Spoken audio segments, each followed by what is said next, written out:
নাহমাদুহু ওয়া নুসাল্লি আলা রাসূলিহিল কারীম, আম্মা বা'দ। প্রিয় বোন, আজ আল্লাহ আমাদের কত সুখ দান করেছেন, কত সমৃদ্ধি দান করেছেন, কত রং বেরঙের জামা আমরা গায়ে দিচ্ছি, কত উন্নত মানের সুস্বাদু খাবার আমরা খাচ্ছি, কত আরামের বিছানায় আমরা ঘুমোচ্ছি। আমাদের অনেক বোন তো কেবল সাজগোজ ও প্রসাধনীতেই বিশাল অঙ্কের টাকা খরচ করে। প্রিয় বোন, আপনার সুখ, আপনার সমৃদ্ধি, আপনার সচ্ছলতা আপনার জন্য মোবারক হোক। কিন্তু আপনি কি কখনো ভেবে দেখেছেন দিনের কল্যাণে সাদাকা করার কথা? আপনার কোনো সম্পদ কি দিনের কল্যাণে ব্যয়িত হয়েছে? প্রিয় বোন, আপনাকে নিয়ে যাব সুদূর অতীতে, ইসলামের সোনালী যুগে। শোনাবো এক মহিয়সী নারীর গল্প, আপনারই এক মহান পূর্বসূরী নারীর গল্প। তিনি হলেন আসমা বিনতে আবু বকর রাদিয়াল্লাহু আনহা। গল্পটি বর্ণিত হয়েছে বিশুদ্ধতম হাদিস গ্রন্থ সহিহুল বুখারীতে। হিজরতের সময়কার ঘটনা। রাসূল সাল্লাল্লাহু আলাইহি ওয়াসাল্লাম তার প্রিয় সাথী আবু বকর রাদিয়াল্লাহু আনহুকে নিয়ে মদিনায় হিজরত করার মনস্থ করলেন। মক্কা থেকে মদিনার দূরত্ব 453 কিলোমিটার। কত দীর্ঘ পথ! এই দীর্ঘ পথ হেঁটে পাড়ি দেয়া সহজ কথা নয়। হযরত আসমা বিনতে আবু বকরের দায়িত্ব পড়ল সফরের খাবার প্রস্তুত করার। এই মোবারক দায়িত্ব পেয়ে তিনি অনেক খুশি হলেন। পূর্ণ আন্তরিকতার সঙ্গে তিনি প্রিয় নবী সাল্লাল্লাহু আলাইহি ওয়াসাল্লাম ও আব্বাজানের জন্য খাবার তৈরি করলেন। এবার খাবারগুলো পুটলি ভরে আব্বুর হাতে তুলে দেবেন। দীর্ঘ সফরে তারা হাঁটতে হাঁটতে যখন ক্ষুধার্ত হয়ে পড়বেন, তখন তার নিজ হাতে বানানো এই খাবার খেয়ে তারা ক্ষুধা নিবারণ করবেন। বিষয়টি ভাবতেই তার মন খুশিতে ভরে উঠল। নিজেকে তার অনেক ভাগ্যবান মনে হচ্ছিল।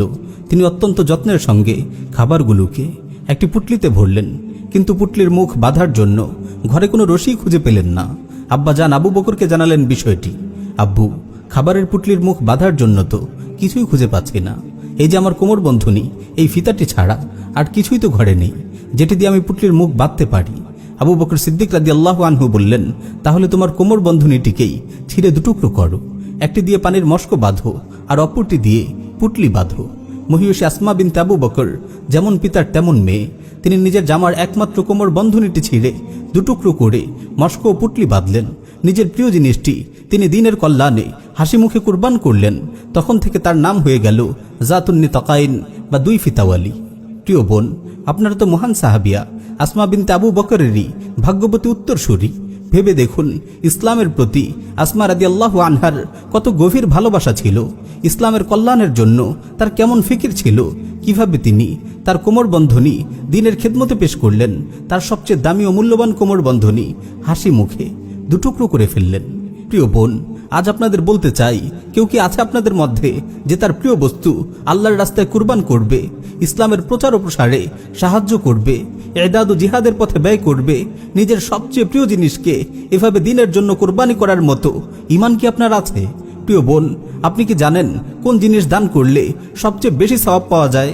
আল্লাহ তাআলা বলেন, লান তানালুল বিররা হাত্তা তুনফিকু মিম্মা তুহিব্বুন।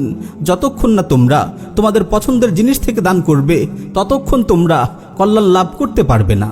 শেখ আব্দুর রহমান আস-সাদি রাহিমাহুল্লাহ এই আয়াতের তাফসিরে বলেন, যে ব্যক্তি যত বেশি প্রিয় বস্তু আল্লাহর রাস্তায় দান করবে, সে তত বেশি সওয়াব ও কল্যাণ লাভ করবে। আমরা অনেক সময় ব্যবহৃত ছেঁড়া কাপড় দান করে সওয়াব পেতে চাই, নিজেদের পরিত্যক্ত জিনিসগুলো দান করে সওয়াবের আশা করি, অথচ আল্লাহ তাআলা আমাদেরকে প্রিয় জিনিস থেকে দান করার নির্দেশ দিয়েছেন। যত বেশি প্রিয় জিনিস আমরা আল্লাহর রাস্তায় দান করতে পারবো, আমাদের সওয়াবের পাল্লা তত ভারী হবে। আল্লাহ তাআলা আমাদের সবাইকে আমল করার তৌফিক দিন। আমিন ইয়া রাব্বাল আলামিন।